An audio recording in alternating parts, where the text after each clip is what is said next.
Hello BSc part first के सारे विद्यार्थी।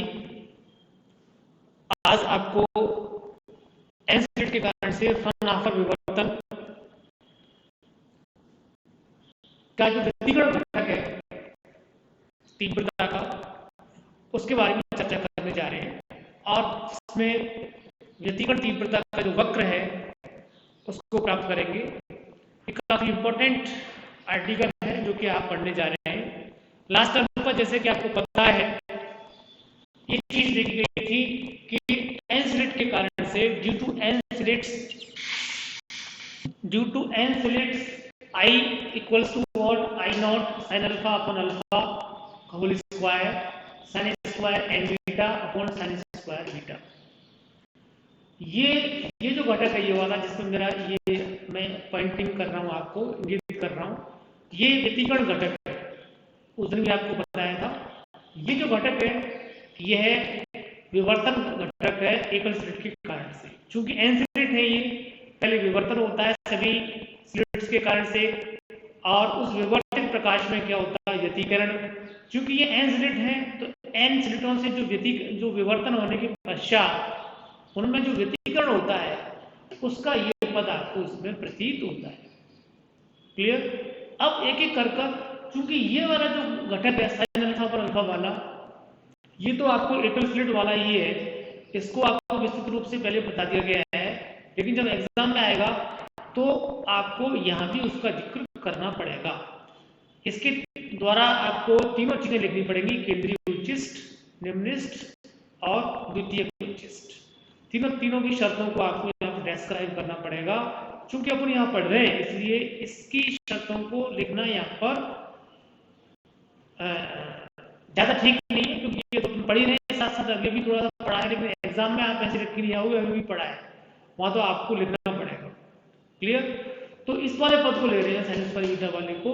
इसमें मैंने ये चीज भी वैसे हो चुकी है, लेकिन एक बार आपको रिकैप करते हुए, जैसे मुख्य उच्चिष्ट यानी मुख्य उच्चिष्ट जो प्राप्त होंगे इसमें, मुख्य उच्चिष्ट माने आई का मान ज्यादा हो, तो इस सूत्र से देखिए आप, जब साइन बीटा का मान ज्यादा होगा का मान जीरो होगा तब आई का मान क्या प्राप्त होगा आपको मैक्सिमम। तो साइन बीटा बराबर जीरो आप रखेंगे इसमें, किसके लिए? आई का मान अधिकतम प्राप्त करने के लिए, अर्थात मुख्य उच्चिष्ट की स्थिति को जानने के लिए। तो बीटा बराबर क्या होगा? प्लस माइनस एन पाई। और बीटा बराबर प्लस एन पाई जब आप मैंने लास्ट टाइम पे यहाँ रखा था लिमिट्स के साथ में, जिसमें एल हॉस्पिटल नेम लगाया गया है, तो ये जो पद है इनका मान एन स्क्वायर आया था, तो एन स्क्वायर ये यहाँ पर लिखा हुआ है।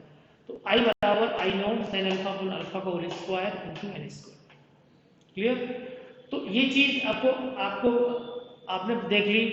अब आई बराबर जीरो। अब सेकंड चीज इसमें निम्निष्ट कब प्राप्त होगा आपको? निम्निष्ट यानी मिनिमास कब प्राप्त होंगे आपको? जब तीव्रता का मान कम हो, जीरो हो। और इस सूत्र से देखोगे तो जीरो कब आएगी? जब साइन एन बीटा यानी ऊपर वाला जो पद है इसमें, ये जो साइन एन बीटा का मान क्या हो? जीरो हो। लेकिन शर्त ये होनी चाहिए साइन बीटा का मान जीरो नहीं होना चाहिए। जो आप यहाँ पर देख पा रहे हैं साइन बीटा का मान जीरो नहीं होना चाहिए। अगर ऐसा हो जाएगा तो क्या बन जाएगा? उच्चिष्ट बन जाएगा। तो आप you have to restrict it, आपको ये रेस्ट्रिक्ट करना पड़ेगा। साइन बीटा का मान not zero, must not be zero. Sine N beta का मान क्या? जीरो है। साइन एन बीटा का मान जीरो होगा तो एन बीटा इक्वल टू क्या होगा? प्लस माइनस पी पाई। पी एक नया, जैसे एम यूज करते हैं, एन यूज करते हैं, उसी क्रम में ये पी यूज किया हुआ है। क्लियर? तो बीटा का जो मान होगा वो क्या होगा? P upon N into pi. और आपको लास्ट में बताया था कि पी के जो मान होंगे वो क्या होंगे? स्मॉल एन गुना कैपिटल एन नहीं हो सकते, तो क्या हो सकते हैं? N N plus minus one हो सकते हैं।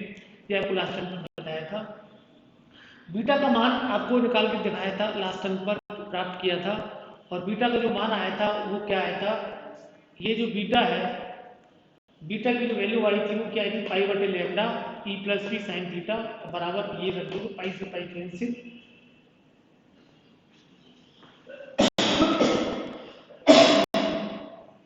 तो आप ये रख देंगे, जब आप यहाँ पर ये रख देंगे तो E plus B sine theta बराबर प्लस ये मान आ जाएंगे। इसकी निम्नलिखित की शर्त कहलाती है।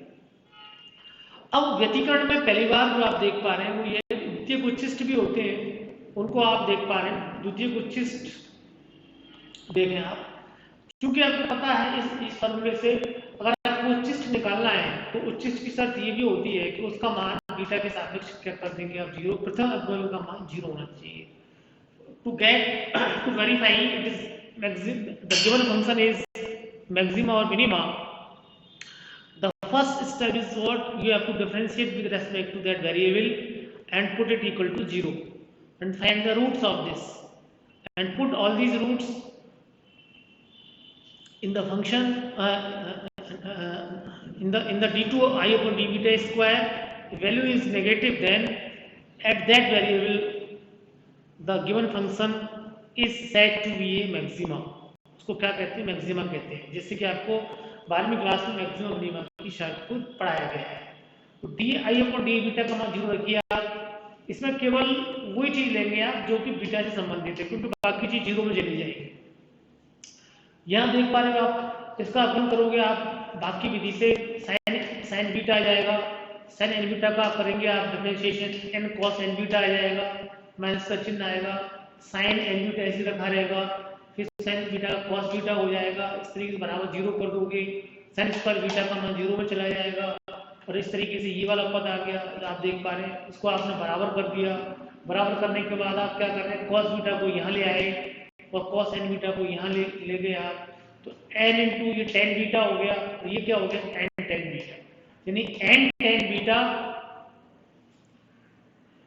नीचे करो, आप देख पा रहे हैं कि एन इंटू टेन बीटा बराबर N equal to tan N beta, ये ट्रांसेंडेंटल इक्वेशन है।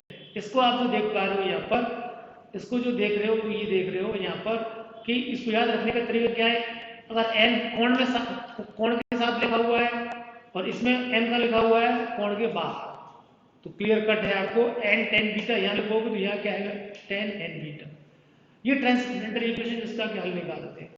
अब इसके ये शर्त तो आ गई, लेकिन अब इसमें साइन एन बीटा का यानी आई का मान चाहिए अपने को, आई का मान निकालने के लिए यानी इस पद का मान निकालने हैं, जैसे अब इस पद का मान निकालोगे तो क्या होगा, टेन एन बीटा का मान कैसे निकालोगे आप, जैसे इसके एन टेन बीटा को बटे एक मान लो आप, और एक त्रिभुज बना लो आप, ये कोण एन बीटा दे दो आप इसको, इस त्रिभुज का ये त्रिभुज क्या हो गया, एन बीटा। अब इसको मैं कहता हूँ आपको टेन एन बीटा को दर्शाओ, तो आप क्या लिखोगे, टेन एन बीटा बराबर क्या होगा,